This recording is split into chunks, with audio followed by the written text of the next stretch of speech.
Welcome to everyone. Mensuration का एक part हम लोग कंप्लीट कर चुके हैं। आज दूसरे पार्ट पे चलेंगे। दूसरे पार्ट के लिए पहला क्वेश्चन आज आपके सामने ये है, if each side of a square increase 50% then the find the ratio of the area of the square obtained and the area of the old square.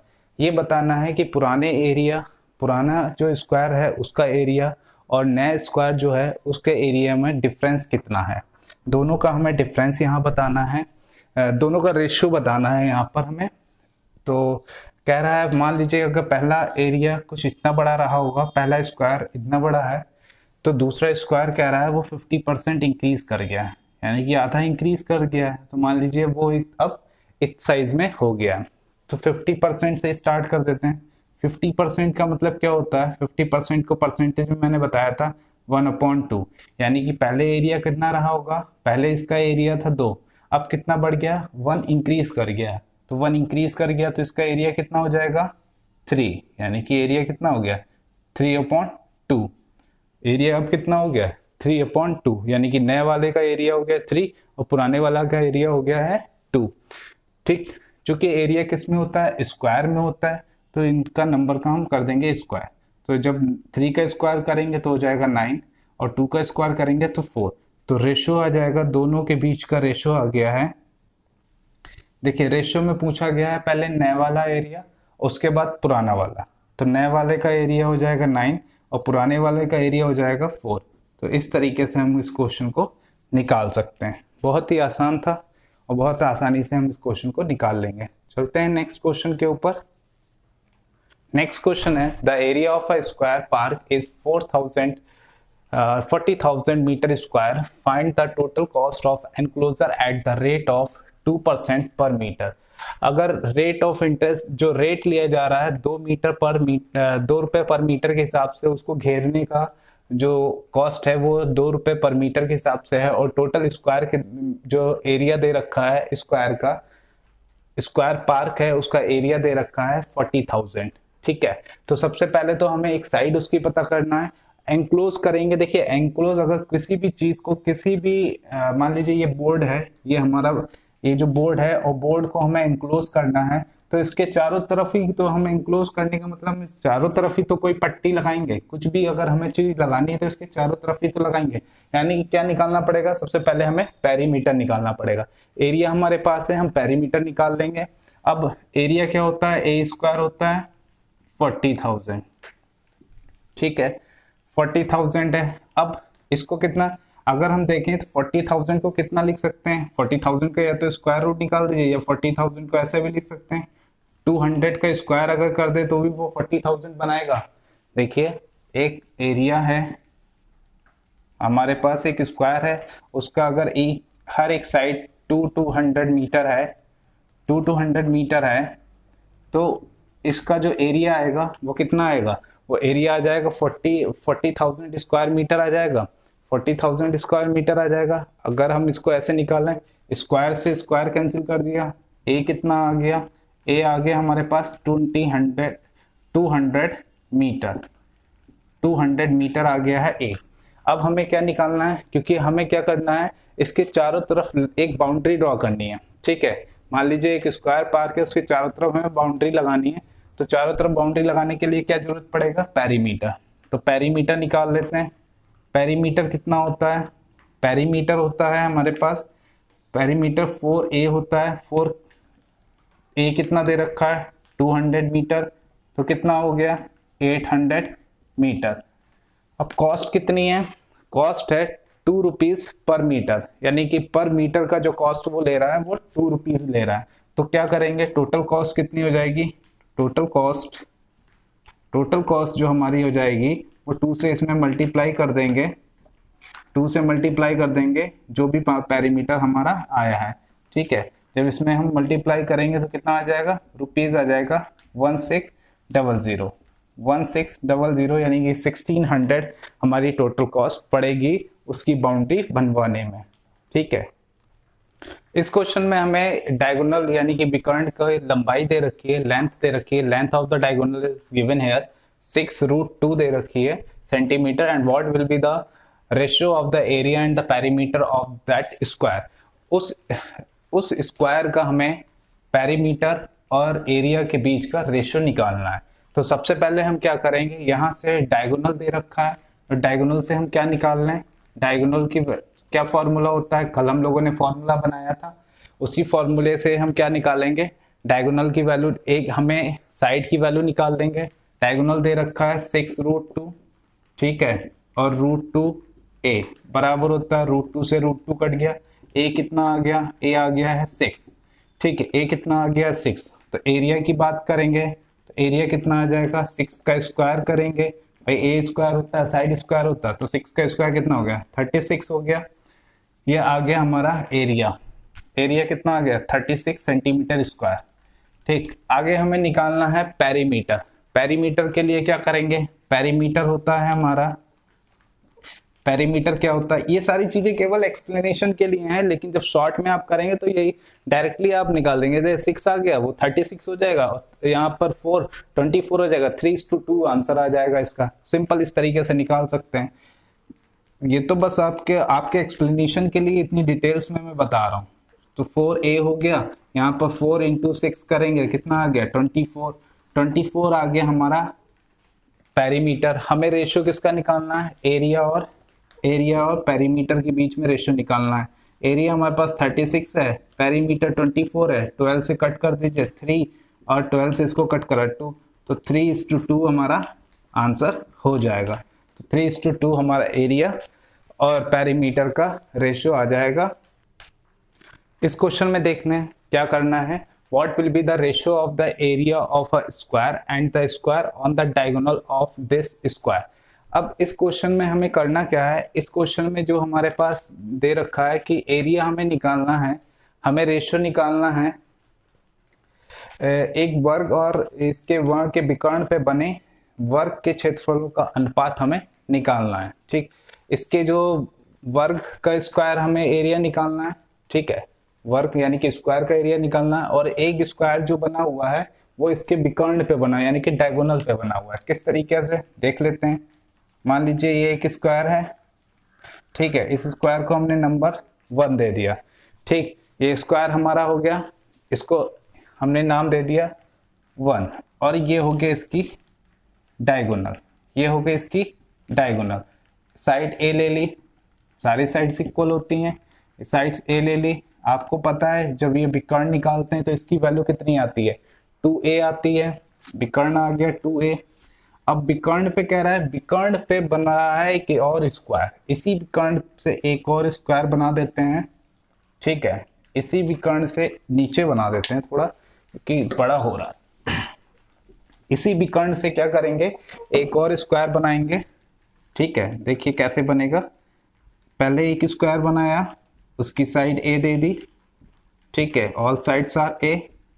अब इसका एक विकर्ण बना दिया, विकर्ण आपको पता है इसको कैसे निकालते हैं, पहले पार्ट में बता दिया था विकर्ण निकालने के लिए। अब इसके ऊपर ही एक और स्क्वायर बना देते हैं, इसके ऊपर एक और स्क्वायर बना हुआ है, ठीक है, ये एक और स्क्वायर बना दिया इसके ऊपर। तो हमारे पास अब 2 स्क्वायर हो चुके हैं।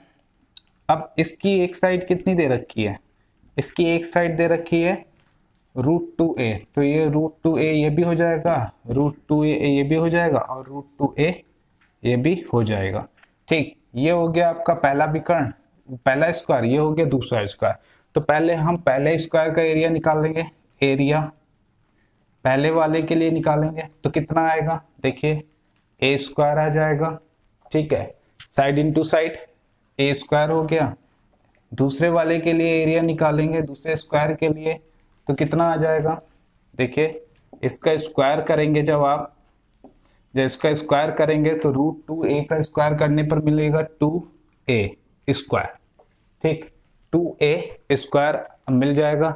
हमें निकालना क्या है, हमें निकालना है रेशियो, निकालना है area of a square, square का एरिया का रेशियो निकालना है, और जो डायगोनल पे जो स्क्वायर बन रहा है उसका, इन दोनों का रेशियो निकालना है, यानी कि एरिया 1:2 एरिया 2 हमें निकालना है।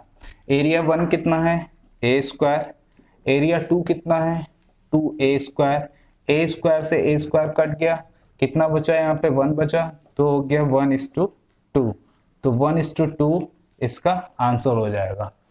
इस तरीके से हम इसका स्क्वायर, इस स्क्वायर का एरिया, और बहुत ही बढ़िया क्वेश्चन है। देखिए, the perimeter of the two squares is 12 centimeter and 24 centimeter. दो स्क्वायर्स के पेरीमीटर आपको 12 सेंटीमीटर और 24 सेंटीमीटर दे रखे हैं। How many times the area of the large square is equal to the area of the smaller square. यानी कि ये पूछ रहा है कि बड़ा वाला जो स्क्वायर होगा उसका एरिया कितना टाइम्स होगा छोटे वाले के कंपैरिजन में। ठीक है, तो देखिए इस क्वेश्चन को बहुत ही आसान तरीके से याद रखिएगा। जब भी इस तरीके का पूछा जाए, अगर मैं इसके लिए एक नोट्स लिख देता हूं, क्या यहां पर लिख देता हूं। इसमें एक इंपॉर्टेंट चीज ये है, अगर पेरीमीटर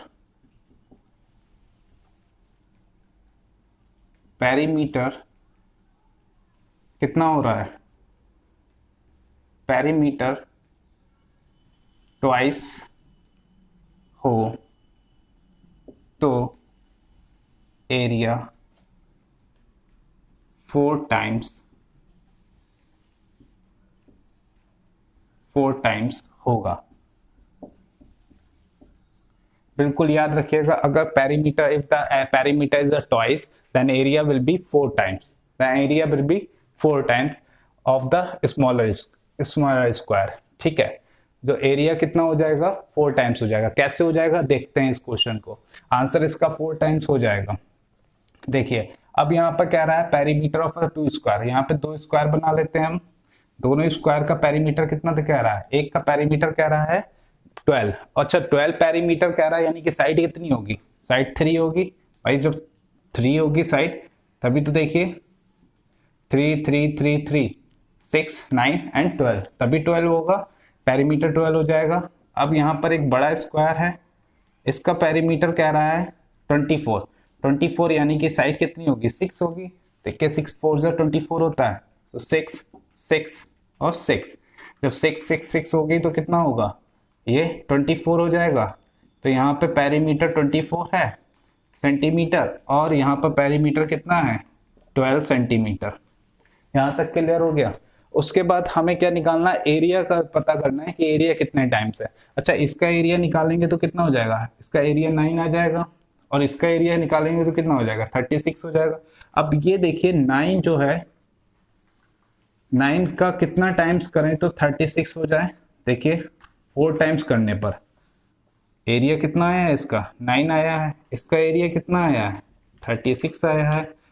9 का कितने टाइम्स करें कि 36 हो जाए, देखिए 9 का अगर हम 4 टाइम्स करेंगे तभी तो ये 36 होगा।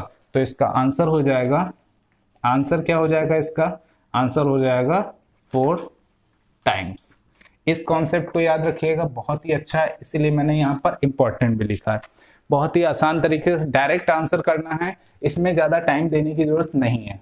ठीक है, इसमें ज्यादा टाइम देने की जरूरत नहीं है, बस इस कॉन्सेप्ट को याद कर लीजिए। ठीक, चलते हैं अब पाइथागोरस थ्योरम के बारे में समझ लेते हैं। पाइथागोरस थ्योरम क्या होती है। पाइथागोरस थ्योरम आपके राइट एंगल ट्राइंगल के ऊपर वर्क करती है। ठीक है, केवल राइट एंगल ट्राइंगल के ऊपर ही काम कर सकती है पाइथागोरस थ्योरम। ठीक है, राइट एंगल ट्राइंगल जिसको समकोण त्रिभुज कहते हैं, राइट एंगल ट्राइंगल, इसमें ये जो होता है ये आपका परपेंडिकुलर होता है, ये आपका बेस होता है, और ये आपका हाइपोटेनस होता है। इससे रिलेटेड देखिए, इससे रिलेटेड डायरेक्ट क्वेश्चन आते हैं, इसी की ट्रिपलेट बनती हैं। तो आज सारी चीजें मैं बताने वाला हूँ। तो पहले तो हम बात करते हैं कि इससे एक फॉर्मूला बनाएंगे, क्या बनेगा, तो एच स्क्वायर यानी कि हाइपोटेनस का जो स्क्वायर होता है वो किसके बराबर होता है, परपेंडिकुलर का स्क्वायर और बेस के स्क्वायर के बराबर होता है। ठीक है, परपेंडिकुलर का स्क्वायर प्लस बेस का स्क्वायर अगर हम कर दें तो वो हाइपोटेनस के स्क्वायर के बराबर होगा। अब यहाँ से अगर मैं h की वैल्यू निकालना चाहता हूँ तो h को यहाँ रख दूंगा, तो इसके ऊपर रूट चढ़ा देंगे, तो p square plus b square, ये हो गया पाइथागोरस थ्योरम। ठीक है, ज्यादा डिटेल में समझना नहीं है, इसलिए इतना ही बता दे रहा हूँ। ठीक, यहाँ पर h हाइपोटेनस है, h सबसे बड़ी लंबाई, सबसे लंबी भुजा होती है, यहाँ पर P आपका परपेंडिकुलर, और बेस यहाँ पर आधार जिसको बोलते हैं, इसको लंब बोलते हैं, इसको कर्ण बोलते हैं। ठीक, तो h equal to p square plus b square हम निकाल सकते हैं। अब देखिए यहाँ पर मान लेते हैं कि अगर आपको p की वैल्यू दे रखी है, अब कुछ वैल्यूज मैं यहाँ पर डायरेक्ट देखिए निकाल के दिखा देता हूँ आपको। पहले यहाँ पर दिखा देते हैं। मान लीजिए p की वैल्यू अगर हमें दे रखी है, p की वैल्यू हमारे पास 4 दे रखी है, ठीक है, और b की वैल्यू हमारे पास 3 दे रखी है, ठीक। तो p का स्क्वायर हमने 4 का स्क्वायर कर दिया और 3 का स्क्वायर कर दिया। p की वैल्यू कितनी है, p बराबर है 4 और b बराबर कितना है 3, दोनों का स्क्वायर करके यहाँ पर वैल्यू रख दी, तो ये हो गया 16 और ये आ गया 9, ठीक। 16 + 9 हो गया। अब यहाँ पर 16 + 9 को जब ऐड करेंगे तो आ जाएगा 25 और 25 का स्क्वायर रूट निकालेंगे तो आ जाएगा आंसर आपका कितना, तो h = आ जाएगा 5। h = कितना आ गया 5। यानी कि ये ध्यान रखेंगे कि हमेशा ये 3 वैल्यूज एक साथ आएंगी। जो 3 वैल्यूज एक साथ आती है उन्हीं को ट्रिपलेट कह रहे हैं, ठीक है, उन्हीं को क्या कह रहे हैं, ट्रिपलेट कह रहे हैं। ट्रिपलेट में बेस, हाइपोटेनस और बेस, परपेंडिकुलर और हाइपोटेनस तीनों वैल्यूज के बारे में बात करेंगे।